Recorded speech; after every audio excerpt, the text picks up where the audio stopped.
Today we are going to meet a fantastic leader who joins us from UK. His name is Mike Bradley, and he is the Group Strategy Officer of RHF Group and Scale Up Arena. So without further ado, let's meet Mr. Mike Bradley. Hello, Chandra. So welcome to the Likeable Leaders, Mike, and our audience would like to know more about you. You are an accomplished leader with more than 2 decades of work experience. You've had many successes, many experiences along the way. So why don't you share your story, how you became Mike Bradley, the Chief or a Group Strategy Officer or RHF at Scale Up Arena, as we see you today? Okay. Yes, thank you very much for that, Chandra, and good to meet you again. And yes, my journey, I suppose, has come through the tech sector principally, and been in that for you're very generous with 2 decades. It's been a bit longer than that actually, but I don't normally admit it. And so yes, I was working for an IT manufacturer, which was an interesting position and role. I was on the tech side, on the technical side, so it was quite heavy technical at one stage. Then I was, at a very young age, training manager for UK and Ireland for the tech people within that business. So I was immediately interested in people, and I guess that's sort of been a underlying interest right the way throughout my career. I was also, from an early stage, involved in channel and developing businesses in conjunction with the company, and that again has been an underlying route. So through the course of time, I've been in running businesses for IT distribution companies, been in sales, of course, always wanting and looking forward to getting into general management. I like the intellectual challenge. I love an intellectual challenge, variety, adventure, international work, working with people around the globe. So yes, strategic and corporate development. So it naturally came to where we are now. Always been interested in people around the world, the international scene. Also always interested in current affairs, what makes people tick, and working with people. Amazing story, Mike. I think you are a great leader and you have seen the transformation. And I really beg your pardon, basically, for saying 2 decades. In fact, it should be 3 decades. So what is your observation and learning from the transition of industry over last 3 decades? Well, I think obviously the last 3 decades has seen a massive change from traditional communication into digital communication. And I think that has probably been the largest change that we have seen.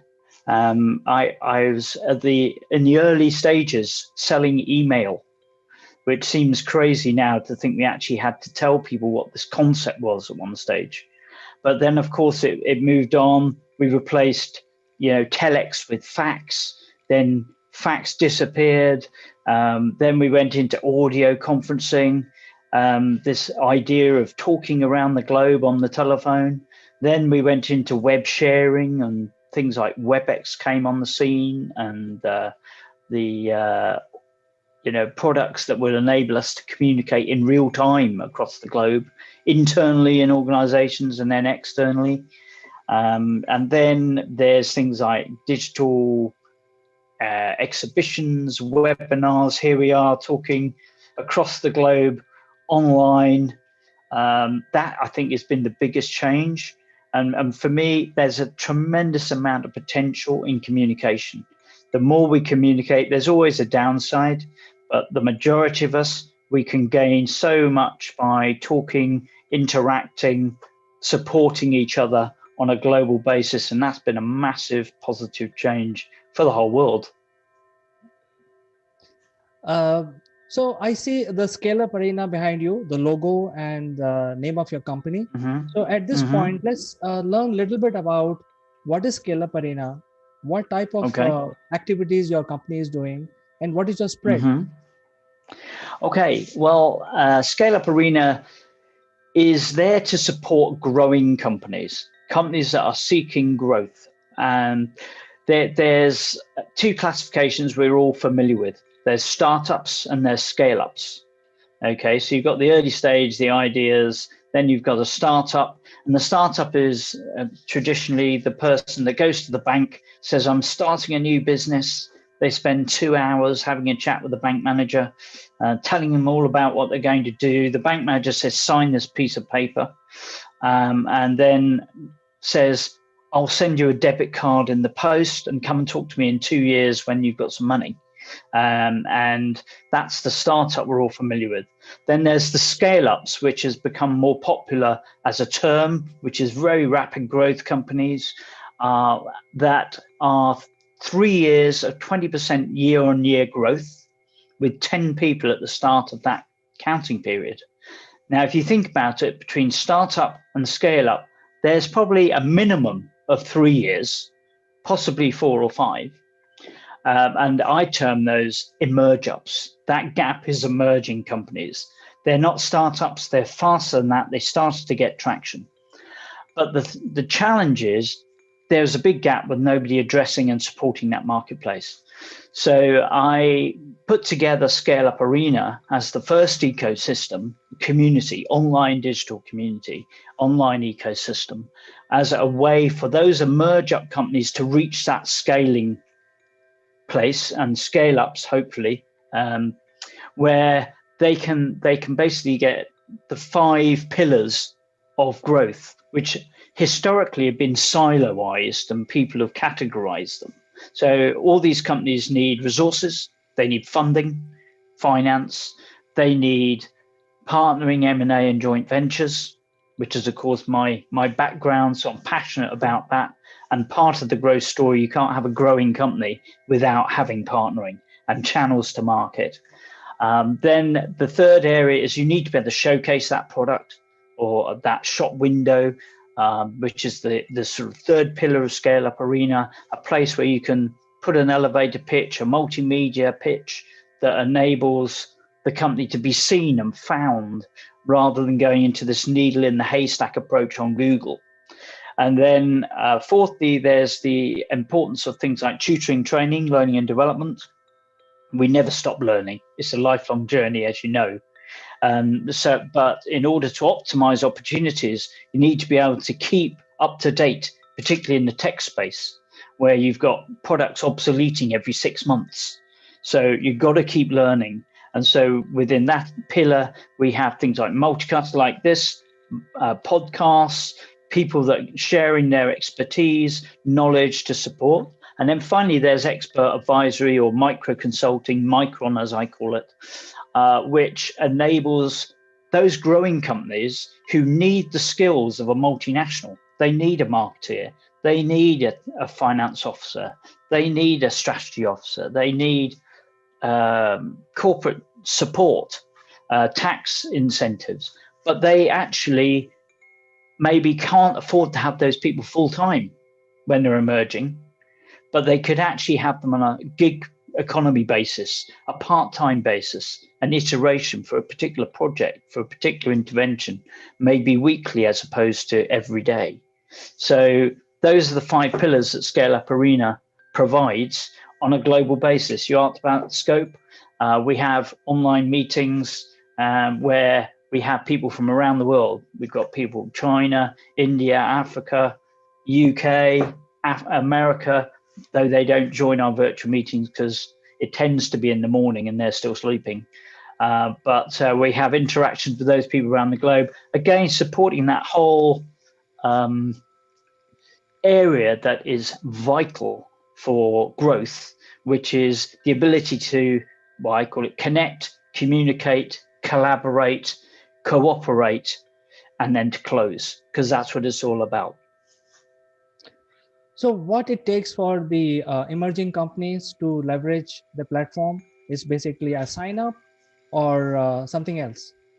Well, they can become engaged in lots of ways, actually.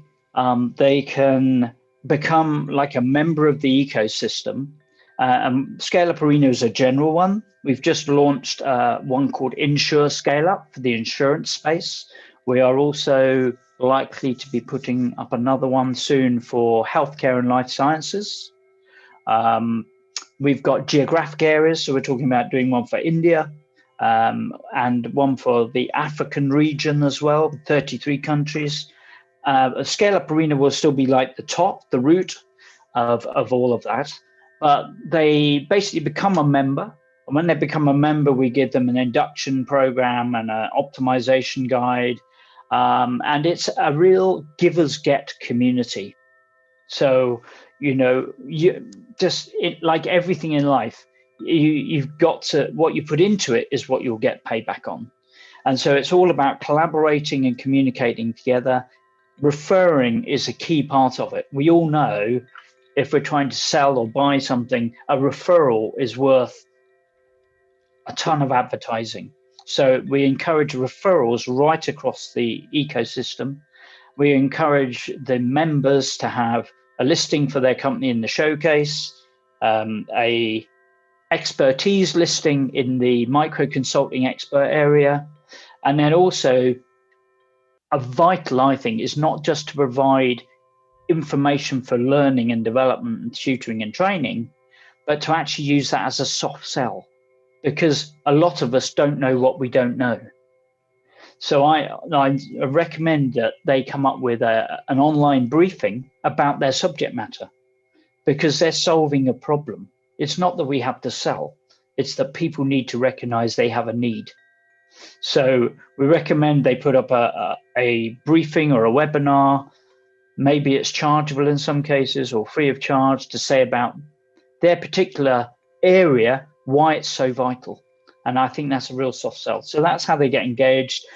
Then we do all sorts of other stuff like social media, encourage them to put podcasts, video casts, exactly what we're doing now on specialist subjects to keep things alive. We're also building in now an ability to communicate as a member, create groups and communicate within those groups.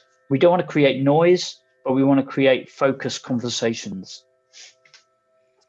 So I think the best way to describe is collaboration among the emerging companies, and put your strengths together to win something even bigger. So I think it's an amazing initiative, and the viewers who are listening can reach out to Scale Up Arena and register, take advantage of this. Moving on, you had so many successes in your career, long career. Would you like to share one of the biggest success you have had, and which is very close to your heart? How you accomplished it, what were the challenges you faced, and things like that. Okay. Well, there's a few. I think strategic partnering with major corporates is the biggest challenge, because there's an awful lot that, I don't know if you're aware of the book, Chandra. There's Uncommon Sense and Common Nonsense. I've heard about it, but I've not read it. Yeah, it's an interesting book. And what it basically says is, let's say 80% of people follow the norm. Everybody thinks they've got to copy everybody else. But it's the 20%, the uncommon sense, that is the important thing. And the problem within a lot of corporates, I think, and particularly with partnering, this is important, is they get into groupthink. They start to think that they've arrived.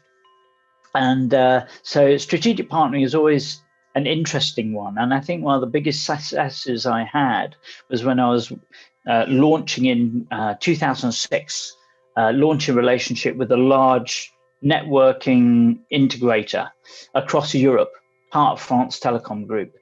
And the challenge was how to overcome this bureaucratic approach to going to market in a major corporate where everybody's in a silo and you've got to get all the approvals to make things happen.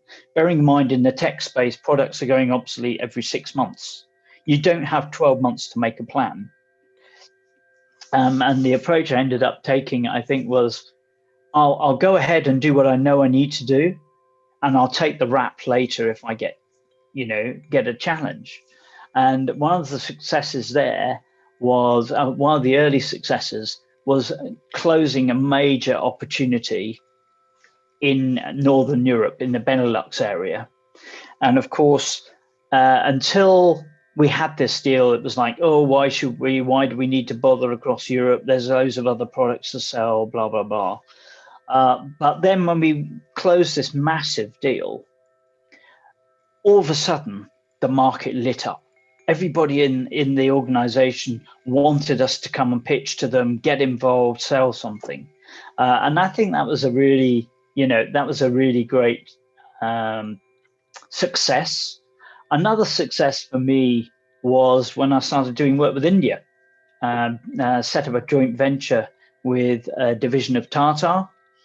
And so we had my employer, the American company, which was supplying the service for communication on the network of Tata. And so putting that together, it was for me, it was, at the time, it was a new geography. And I've been, of course, since 2008, been across to India a lot. Love the people, love the energy. That's why I think the living bridge is so interesting for us. Between the UK and India, we have so much to do together, and that went off very successfully. Enjoyed that, and as a result, that was not just a success, but opened up a whole new international area for me. And I guess another success was when I was chairing a business education charity, and it was all about helping 17, 18-year-olds to set up and run their own business in an academic year at school. And I restructured the local boards into a strategic and an operational board. And in the space of 4 years, we went from having 5 operating companies to 50. And I also ended up with and I was working with the top 100 companies in that particular geography. I tried to get the corporates involved. So I went to the CEOs, the FDs, and the HR directors. And I had a lot of corporates come to me. And one of the great successes for me was one day, one of those MDs was retiring. And he contacted me and he said, oh, I'm just about to retire, Mike. I'd like to do something to help this charity, business education charity. And so he said to me, what can I do? And he worked for, I won't mention the brand, but he worked for a company where at a particular time of year, he was asked to get tickets for Wimbledon tennis championships.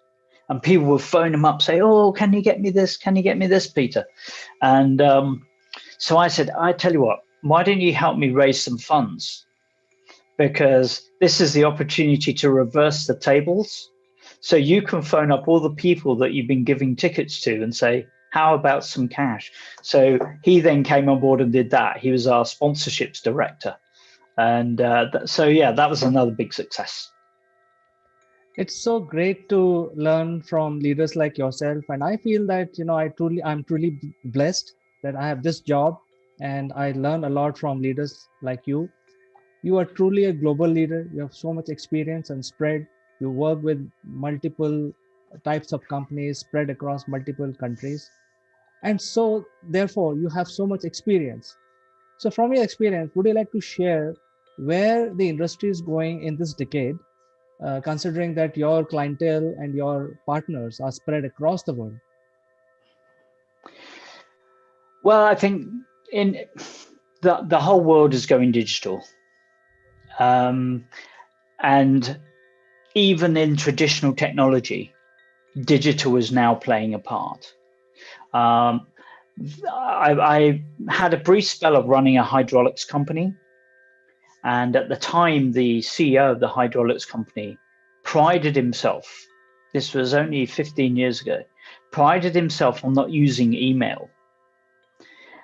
And a bit like the retail stores who haven't adopted online strategies, what's happening is those companies that are traditional, who do not adopt a digital strategy for going to market, for marketing, for growing, are going to struggle.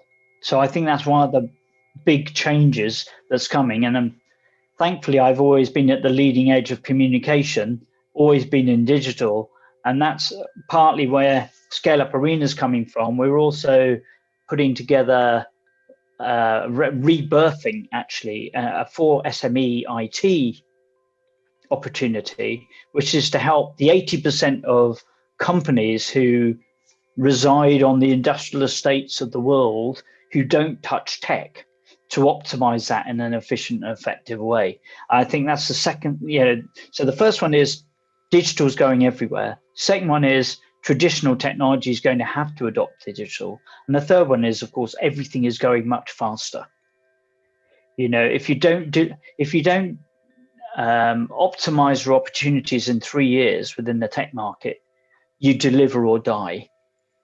And so the pace of change is much quicker, and we can only optimize the opportunities if we use partnering approaches, joint ventures, M&A, and smarter routes to market. So that's, I think those are the major changes.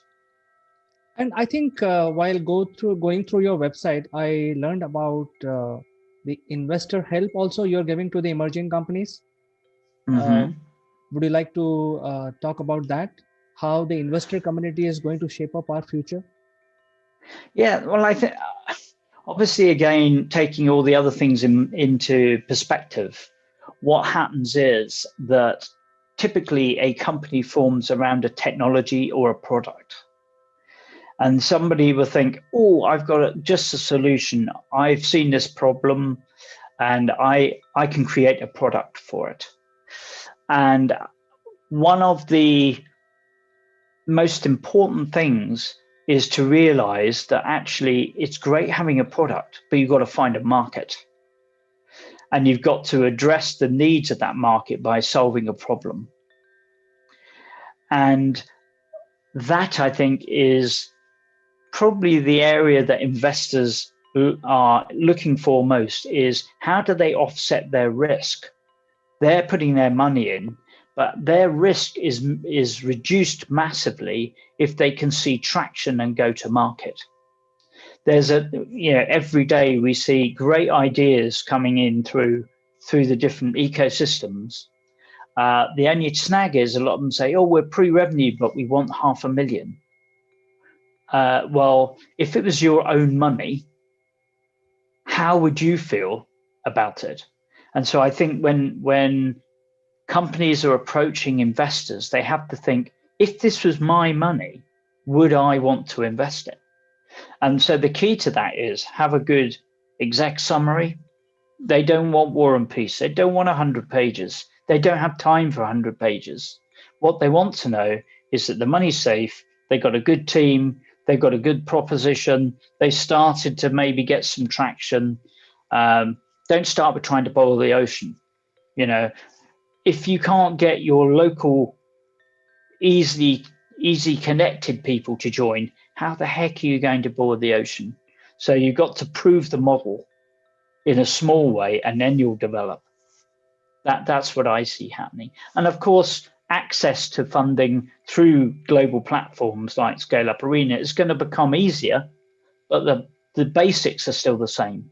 People are putting their money on to a proposition, and they want to know that they're going to, at least it's going to be safe, and ideally it's going to grow at a sensible rate.